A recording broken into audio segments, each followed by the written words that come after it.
Gente, vamos falar um pouquinho sobre esse novo ingrediente hoje que a gente tem, que é a notícia do bombardeio na Síria, né? As autoridades sírias, os meios de comunicação oficiais sírios, informaram que hoje, quinta-feira, Israel bombardeou os dois principais aeroportos da Síria, o da capital do país, Damasco, e o de Alepo. Foi o que informou nesse primeiro ataque contra esse país desde a eclosão dessa guerra entre Israel e Gaza. E aí, a televisão estatal síria diz o seguinte, abre aspas, a agressão israelense atingiu os aeroportos de Damasco e Alepo, no norte do país. Como é que vocês estão vendo esse ingrediente nessa história que pode elevar o conflito a uma escala regional, né, Pepe? Não, sim, a escalada regional é sempre um problema para Israel. É bom lembrar que Israel tem o Líbano no norte, né? Tem a Síria no nordeste e no sul tem a faixa de Gaza. E Israel começou uma ofensiva já na região sul. Então, o que eu imagino, Paulinho, é que Israel está tentando evitar que tanto o Líbano, por meio do Hezbollah, não é? Que ali a relação é muito mais sofisticada, né? Uma relação que tem as regras próprias entre Israel e Hezbollah, quanto a Síria, né, não entrar nessa guerra. Então, eu creio que Israel fez essa ofensiva para a Síria, para mostrar para a Síria que Síria não entre agora nessa questão, nesse conflito que está se envolvendo com o Hamas, porque se você fizer isso, vai ficar pesado para você. Então, eu imagino que a Israel está tendo uma atitude preventiva em relação à Síria, que fica no nordeste ali de Israel, e também está tendo a mesma medida em relação com o Hezbollah também, né? Passou um pouco das tropas de Israel para o norte ali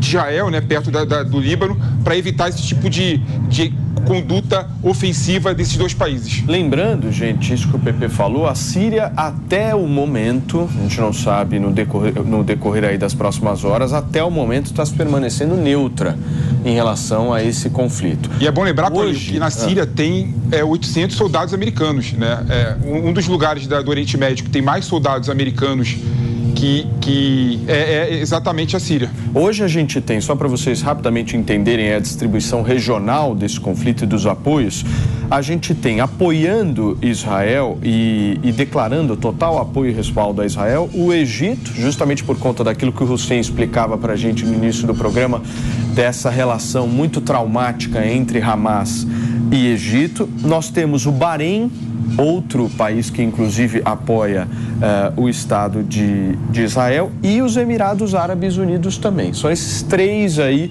desta região do Oriente Médio que tem uma propensão a um apoio ao Estado de Israel. Já do ponto de vista do Hamas, nós temos aí uma preocupação com os países Irã, Kuwait, temos também o Iêmen, que é um outro país que apoia declaradamente o grupo terrorista Hamas, e outros como, por exemplo, Turquia, Líbano, Jordânia e Omã, que estão permanecendo aí de uma forma mais neutra no conflito.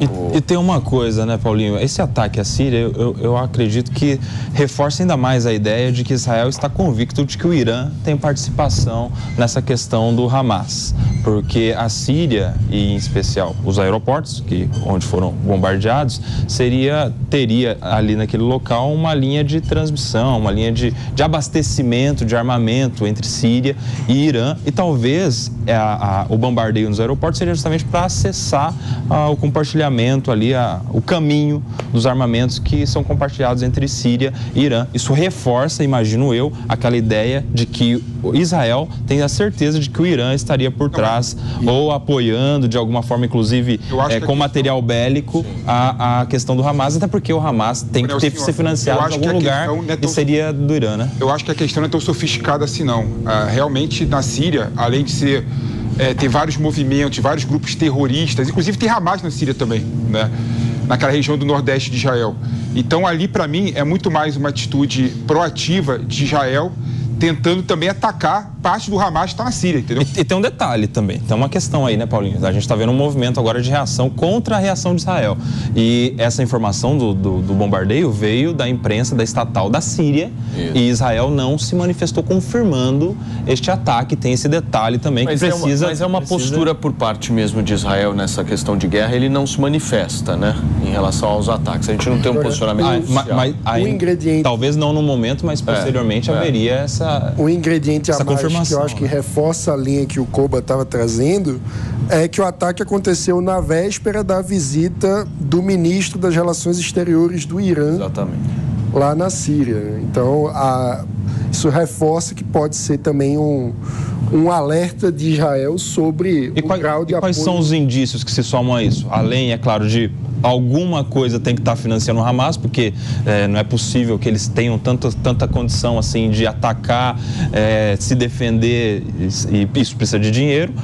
Aquela movimentação do Hezbollah, que a gente já viu também no norte vindo do Líbano, e aquela ideia já antiga de que o Irã não gosta de Israel, que é o fim de Israel, e tem essa parceria. Deixa eu falar um pouquinho com o Hussein Kalu, que está conectado aqui com a gente. Hussein, como é que você viu esse ataque na Síria? Traz uma perspectiva para a gente.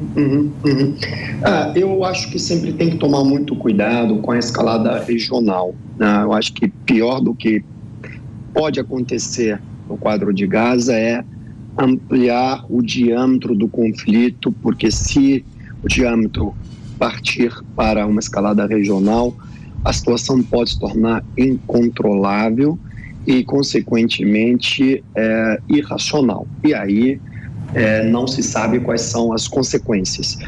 Agora, não é que sou cético, eu seria mais prudente na análise. Primeiro, são informações da agência estatal síria.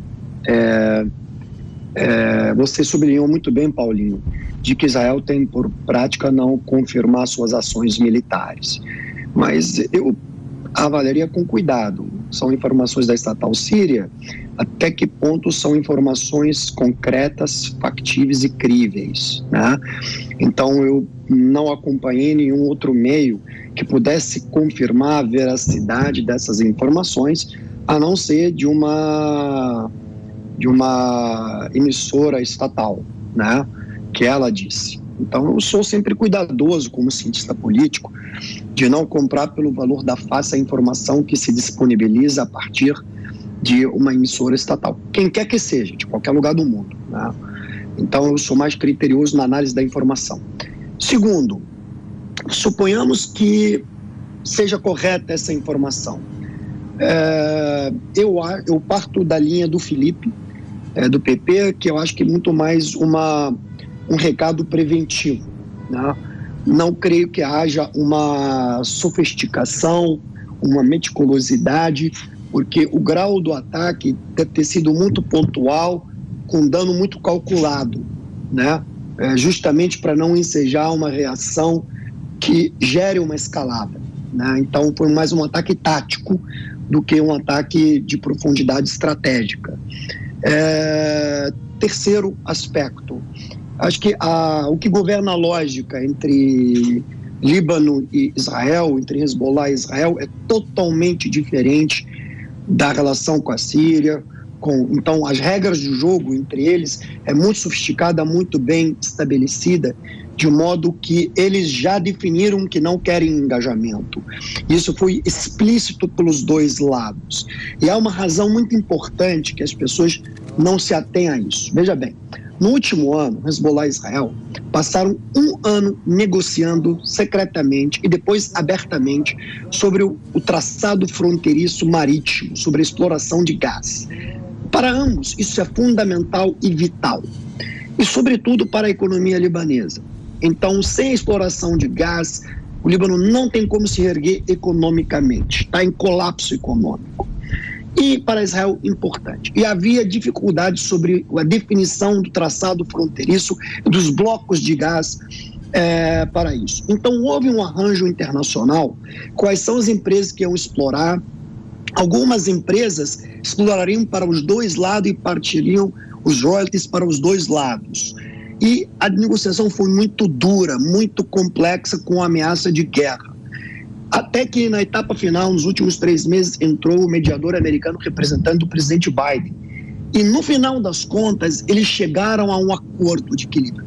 Esse acordo, na minha visão, é quase um acordo de paz não escrito, de tipo, não interessa a nenhum dos lados quebrar o acordo, porque qualquer engajamento militar de escala média para elevada, ele acaba com esse acordo.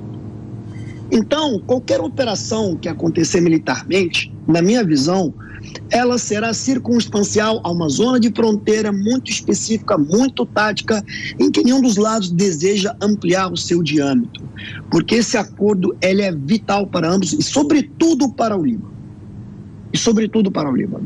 Então, o nível de racionalidade entre Hezbollah e entre Israel, ele é governado por coeficiente estratégico muito elevado e não se assemelha ao que a gente vê em Gaza e em outros lugares.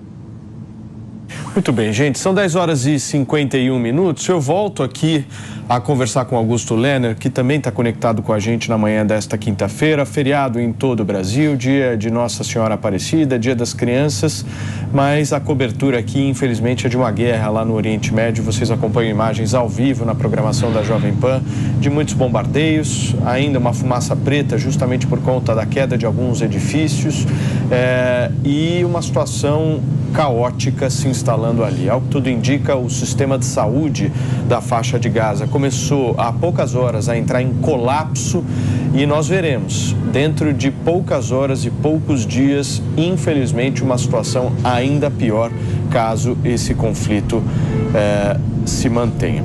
O Irã, Augusto, passar a bola para você, ele está instando alguns países árabes a se unirem para enfrentar Israel. Inclusive, o presidente do Irã, o presidente iraniano Ebrahim Raisi, conclamou alguns países islâmicos e árabes a cooperar para fazer frente a Israel, e ele diz o seguinte: hoje todos os países islâmicos e árabes e todas as pessoas livres do mundo devem alcançar a convergência e cooperação sérias para enfrentar os crimes do regime sionista contra a nação palestina oprimida. Foi o que ele declarou, inclusive, ao presidente da Síria numa conversa por telefone. Como é que você vê essa movimentação dos países islâmicos numa situação absolutamente tensa, Augusto? Eu vejo primeiramente que são só declarações que não vão ser concretizadas. Todos sabem que a guerra árabe-israelense ela já não acontece como aconteceu na década de 60 e 70 por causa dos acordos de paz entre Israel e países árabes, principalmente o Egito em 78 e 79, Jordânia em 94, a partir disso os acordos de Abraão assinados em 2020 entre Israel, Emirados Árabes Unidos, Bahrein, Sudão e Marrocos. Ao longo de 2023 também a gente via a grande possibilidade, cada vez maior, de um acordo mediado pelos Estados Unidos entre Israel e Arábia Saudita. Então essa declaração do presidente iraniano Ebrahim Raisi, elas só dão barulho para tentar aumentar um movimento dentro da faixa de Gaza. Eu acredito que essa questão não vai entrar em jogo, porque a guerra árabe-israelense ela está muito mais enfraquecida, ela quase não existe mais. Pode existir sim o que a gente fala guerra Irã e Israel, mas daí seria uma guerra com um país persa e não árabe. Isso é muito importante ressaltar primeiramente. Segundo ponto, sobre as informações que vêm do Irã, a Reuters também já confirma esse ataque. Eu concordo muito com o que o professor Hussein disse. É muito importante nesse momento cuidar as fontes, cuidar de onde que vêm as informações, principalmente se são televisões estatais que relatam informações. É importante cuidar essa questão, mas a Reuters confirmando também dá indícios de um ataque israelense a aeroportos tanto em Damasco quanto em Alepo, cidades sírias, que qualquer questão que são os comentários que vêm de Israel, principalmente, que um avião com o ministro dos negócios iraniano, junto com membros das guardas revolucionárias do Irã, estava se aproximando para pousar na Síria. Israel, com a intenção de impedir essa possibilidade de pouso do avião vindo do Irã, fez esses 2 ataques nos aeroportos, repetindo, em Damasco e em Alepo. Eu não acredito que seja um ataque que agrave a guerra, que Israel puxe a Síria, o governo de Bashar al-Assad, para a guerra que já existe hoje em dia no sul com o Hamas. O motivo principal, porque o Assad é um ditador que vem muito enfraquecido, principalmente desde a guerra civil no país, que teve início em 2011 com a Primavera Árabe. A Síria não tem nenhuma condição de lutar uma guerra com Israel. Outro ponto também que é muito importante ressaltar nesse momento: Israel faz ataques à Síria há no mínimo 5, 6 anos, desde quando o Irã começou a levar influência militar através das guardas revolucionárias do país. As guardas revolucionárias do Irã é um grupo que exporta a revolução islâmica no Irã para outros países na região, passando, um corredor, um cinturão, passando pela Irã, Iraque, Síria e Líbano. Então o Irã, ele promove esse crescimento desses proxies na Síria, com a intenção de fazer uma nova frente militar contra Israel na Síria, exatamente muito parecido como é com o Líbano, através do Hezbollah. Então esses ataques israelenses à Síria, eles acontecem semanalmente, visando tropas das guardas revolucionárias do Irã, grupos xiita pró-Irã e principalmente bases de armas, de mísseis ou transferências de mísseis da Síria, que são armas do Irã, diretamente para o Hezbollah.